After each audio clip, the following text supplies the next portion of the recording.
The question is, do you agree that Scotland should be an independent country? For me, the principle that we work best when we work together. Well, they didn't. Very serious. The referendum. It seems to me that they're not dealing with the issues. Hello, this is episode 43 of the Scottish Independence podcast, and this time I spoke to Lesley Riddoch, writer, broadcaster, podcaster, journalist, and more besides. In the conversation we talked about the importance of starting more democratic structures now and not waiting, and it also includes quite a radical suggestion about what to do with the Scotsman, but I'll leave that for you to listen to later. So we'll just go straight to the conversation. I'll have a little word with you at the end. Hello Lesley, how's it going? That's fine, thank you very much, yeah, great. It's been good to have you on. I know a lot of our listeners have been hoping you'd be on for a while. You were one of the first people that they suggested when we sort of threw it open. But could I ask you about the Nordic Horizons project? Because there's a lot of talk about Scandinavia, and for some people it seems to be that we can just become an independent country and immediately have a kind of Scandinavian-style system, and then for other people it seems like it's completely off the scale that we could never ever get there. What's all your research been telling you about possibilities of moving from where we are now to there? Well, yes, I hear that both those extremes floating about, and I suppose the truth as ever is somewhere in between. I'm just back from Oslo actually yesterday, and I mean, let me just give you an example.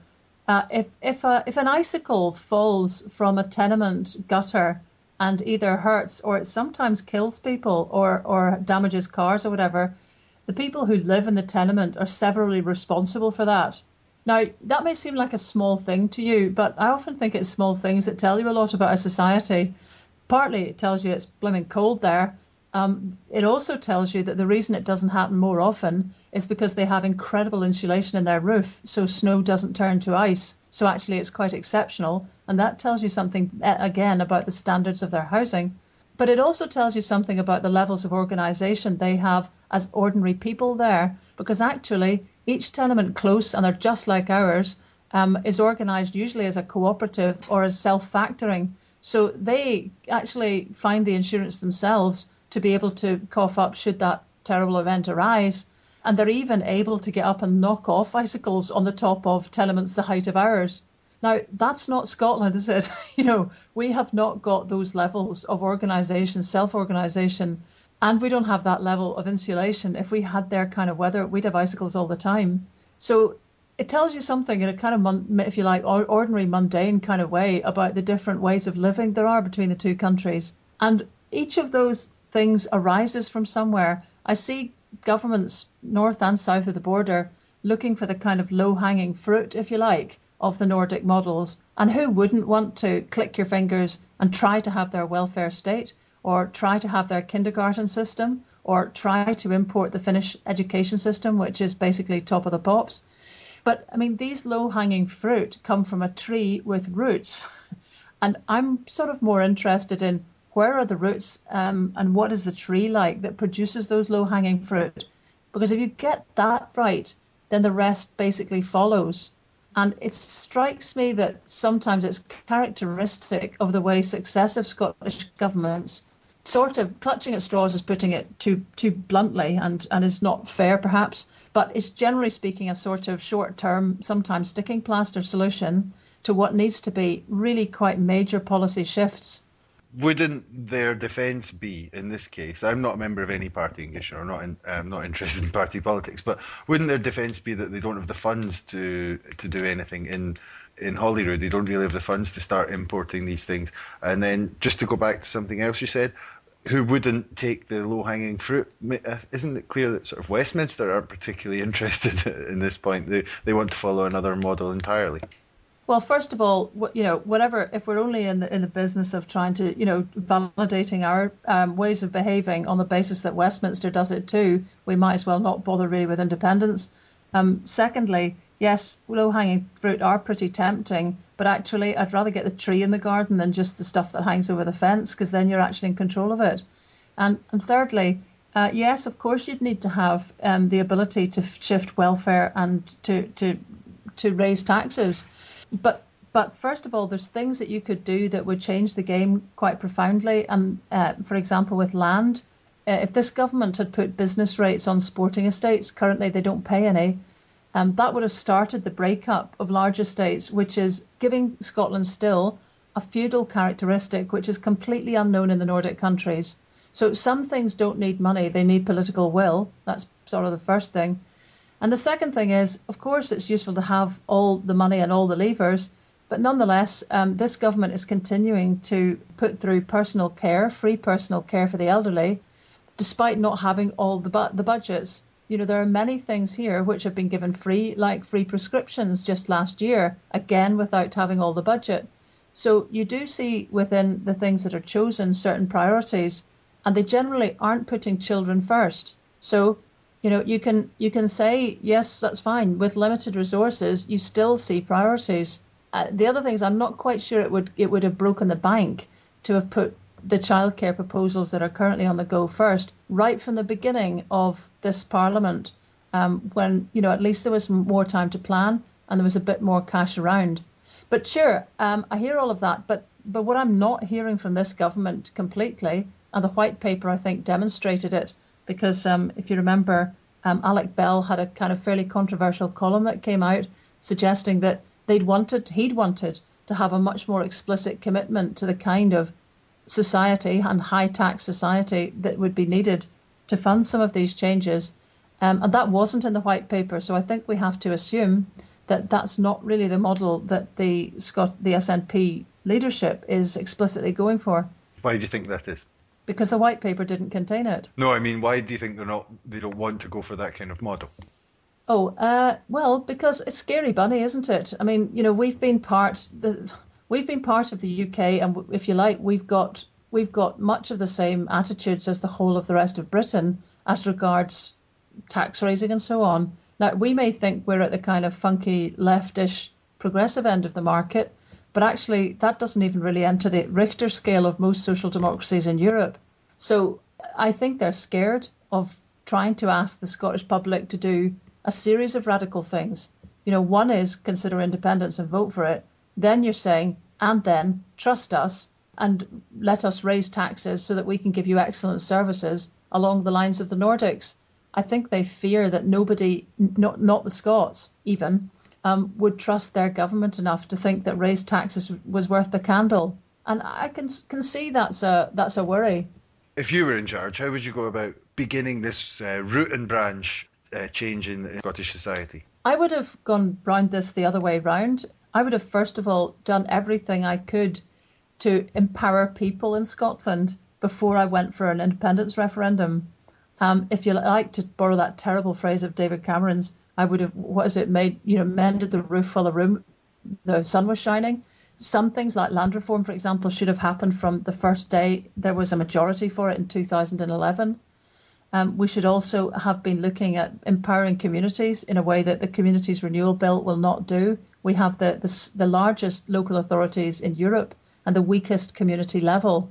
So all of these things mean that people don't have the experience in Scotland that they do in practically every other small European democracy, which is of kind of medium lifting in their own community. So I would have started some of these balls rolling so that already there was some practice of getting more skin in the game for communities and individuals in Scotland, which we don't have, in the hope that I was beginning to shift people's attitudes about their own capacity and about a new relationship of trust with the government. But sort of what's happening is the SNP government is actually centralising things, taking them away from already extraordinarily large councils. So I think there's a kind of feeling of mistrust generally in Scotland between the individual and any form of governance. And the root of that has not really been tackled. So I know where we are. There was a surprising majority in 2011 that perhaps the SNP didn't even expect. So, you know, there is now an independence referendum and events happen and you must take advantage of them. And that's fine. Here we are. But I just think all the while this campaign is like a boat sailing with an anchor dragging. And the dragging anchor is the disempowerment of the Scottish people, which hasn't been tackled by pretty well any party for decades. This is an interesting area because it comes into the historical argument that some people in the independence movement would suggest that Scotland has been historically kind of kept down, and that leads to the too wee or too wee, too poor, too stupid sort of argument. I mean, you could argue there's historical reasons. People say, we're not taught our own history, we're punished for speaking Scots, and these things, and the lack of democratic involvement at community level that you're talking about. All of these are important factors. The official Yes campaign basically will never mention these factors at all. They want to keep it on civic and governance levels. Do you think that's a fair strategy for them, or do you think they're missing out on a good chance to get more votes for Yes by ignoring the historical aspect to this? Well, possibly not for them. I mean, from a Scottish Government point of view, they probably have to play a straight bat.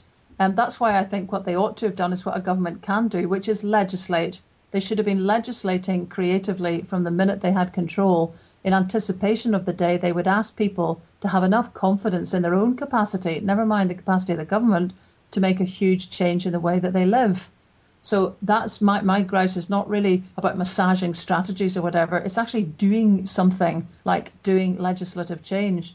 But now that we're where we are, I suppose they probably have to sit reasonably tight and try to maintain that, roughly speaking, this country isn't any more of a basket case than anywhere else, and with quite a number of advantages, particularly in regards to energy, it has every chance of being a viable independent country. The important thing would be, actually, which I think they also realise now, is to leave some space clear for other people to have different messages.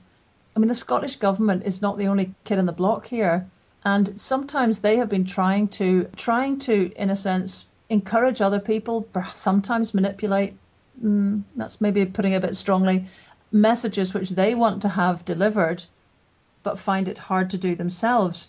And I think they just need to kind of play their own bat down the middle of this and leave everybody else to have their own free thinking about the other issues that they find hard to tackle.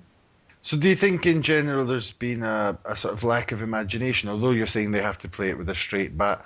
There's been things like Women for India, there's been the radical independence grouping. Do you think these groups are getting enough play or having enough effect? Well, I think they're doing very well. The difficulty sometimes is actually persuading the press that they're credible, and that's something that the more the Scottish Government tries to push something, the more the press and media would probably find that suspicious anyway. It was shocking that the Yes launch didn't basically have a single female speaker, albeit it did have Liz Lochhead reciting poetry, but that wasn't the same as having somebody who was up passionately. I mean, they should have waited basically until Elaine C. Smith was free if that was what it took. And then Nicola Sturgeon, when she announced the names for her welfare commission, again, initially there was no women on that, which was just an appalling mistake. So it's these kind of things that are within their power. Government should get right what is within its power rather than overreaching itself into the area of civic society, which is for other people to be able to occupy. And it's fine that there's separate movements, women's movements and so on.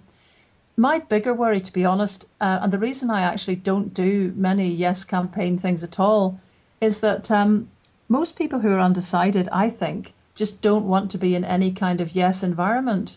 Could you explain? Well, if you're undecided, do you want to come to something where everyone's a proselytizing disciple of one point of view? That's what you imagine will happen. Whether that's what actually happens or not is by the by. It's how you would perceive it. And I must say, if I was sort of in two minds about something, it would be a bit like if I wanted to go to, kind of decide if I was a Christian. I'm not sure if I'd want to go to a born-again Baptist, evangelical church. So where would you like to see the debate played out? Well, I think in a funny kind of way, I think what's happening is, I've been going around doing talks about the book that I've just published, Blossom, which has got almost nothing to do with the referendum whatsoever, and is a lot to do with what as the subtitle suggests, what Scotland needs to flourish, which is all these things we're talking about: local democracy, land ownership, getting housing straight, women, our connection with nature, all these things. And because perhaps that seems to be a more neutral space, and maybe because people have known me since I was a broadcaster in the BBC or whatever, I think people feel quite comfortable speaking in that kind of context. So there's actually it's a community-based thing, so that the communities can have conversations on their own terms. There's also a move going on, started by Comrie in Perthshire, who have a very active development